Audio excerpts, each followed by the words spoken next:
नमस्कार, Mansi Marathi recipes and ब्लॉग्समध्ये तुम्हा सर्वांचं स्वागत आहे। तर आज मी तुम्हाला कुरडू भाजी कशी करतात हे मी ह्या व्हिडिओमध्ये दाखवणार आहे। ही एक रानभाजी आहे आणि ऑर्गॅनिक आहे आणि औषधी पण आहे। अनेक आजारांवर आहे, त्यापैकी मधुमेह, रक्तदाब, डोकेदुखी, थायरॉइड या सर्व अशा आजारांवर ही औषधी आहे। त्यामुळे ह्या भाजीचा आहारात नक्की समावेश करावा। आता कशी भाजी बनवतात हे मी तुम्हाला ह्या व्हिडिओमध्ये दाखवते, त्यामुळे व्हिडिओ हा तुम्ही शेवटपर्यंत नक्की बघा। आता हे बघा, ही एक रानभाजी, ही बघा ही कुरडू भाजी। आता साफ कशी करतात ते बघा। ही अशी पानं असतात, हे बघा तुम्ही बघू शकता, एकदम अशी गोल गोल आकाराची। फक्त आपल्याला पानच घ्यायची आहे, ही बघा कोवळी कोवळी पानच घ्यायची आहे। ही बघा अशा प्रकारे ही अशी भाजी साफ करायची। ही बघा, ही बघा खाली फक्त पानच घ्यायची, देठं नाही घ्यायची। ह्या ज्या जुड्या असतात ना त्या एकदम लहान लहानच असतात। भाजी कमीच होते का, फक्त जरा कांदा टाकावा लागतो। हे बघा जास्त, हे बघा अशी कोवळी कोवळी पानं घ्यायची।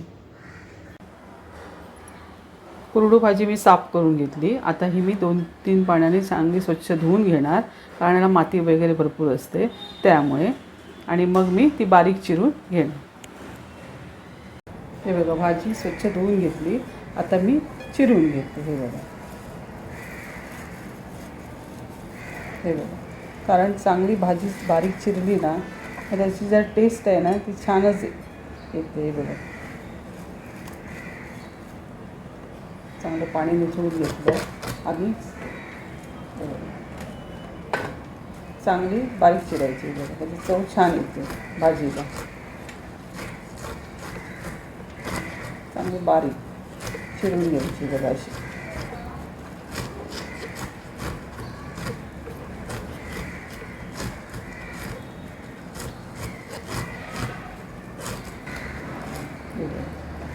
चिरायची।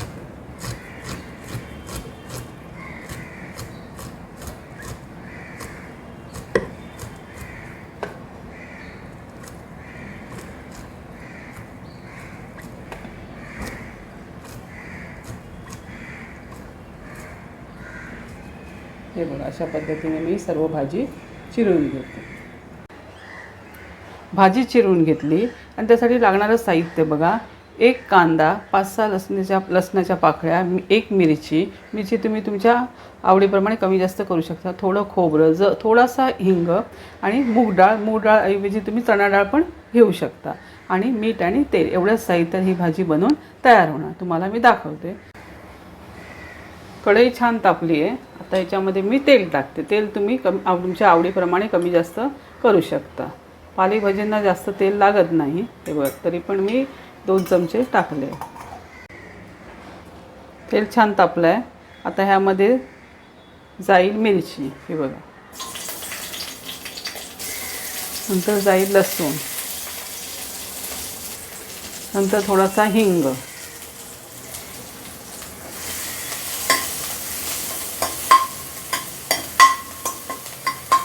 लसूण वगैरे भाजली। आता हा कांदा टाकून घ्यायचा। हा बघा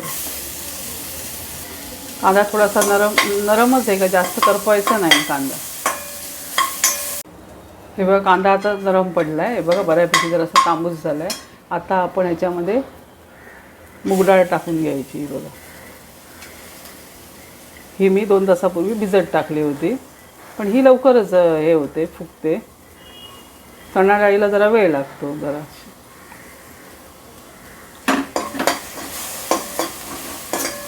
जरा मिक्स करून घ्यायची जरा कांद्यामध्ये। आता यामध्ये ही कुरडू भाजी टाकून घ्यायची। बघा आणि चांगली मिक्स करून घ्यायची। बघा गॅस स्लोच ठेवायचा।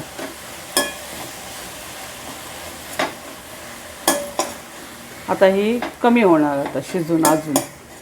ह्या रानभाज्या छोट्या, जुडी पण छोटी असते आणि 2 जुडींची बघा केवढी होणार ती बघा भाजी। दोघांनाच होईल एवढी भाजी होते। बघा ही चविष्ट औषधी अशी ही भाजी आहे, आणि सप्टेंबरमध्ये ही जरा मोठी झाली ना की तिला बोंड येतात, जी बोंडं आपण दसऱ्याला वगैरे तोरण लावतो ना त्याच्यामध्येही वापरली जातं गुलाबी कलरची. अशी उपयुक्त अशी भाजी आहे. म्हणजे भाजीचा पण उपयोग होतो आणि आपण तोरणामध्ये त्याच्या बोंडांचा वापर करतो. परत शरीरातील उष्णता पण कमी करण्यास मदत करते अशी ही भाजी आहे. रक्त पण शुद्ध होतं. त्यामुळे पावसाळ्यात मिळते त्यावेळी त्याचा जरूर समावेश करायचा आहारामध्ये. हे बघा आता सिंक होऊन बघा किती झाली आहे भाजी.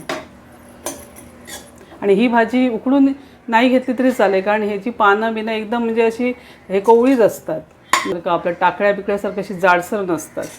त्यामुळे ह्या भाजीला असं उकडून घेतलं नाही तरी चालेल.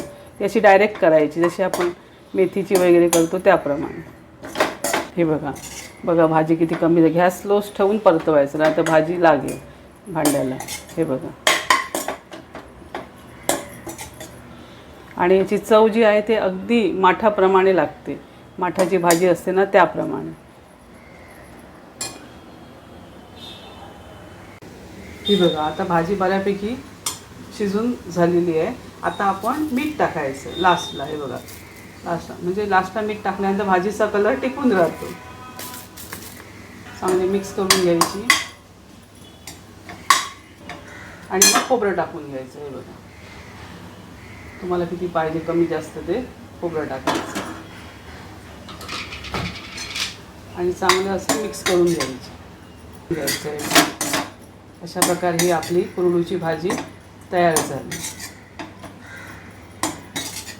अशी ही ऑर्गॅनिक भाजी आहे. तुम्ही पण आहारात समावेश करा. पावसाळा आहे तोपर्यंतच ही आपल्याला उपलब्ध असते. आता मी तुम्हाला सर्व करून दाखवते. अशा प्रकारे ही आपली कुरडू भाजी बनवून तयार झाली. जर तुम्हाला व्हिडिओ आवडला असेल तर लाईक शेअर सबस्क्राईब करायला मात्र विसरू नका. धन्यवाद.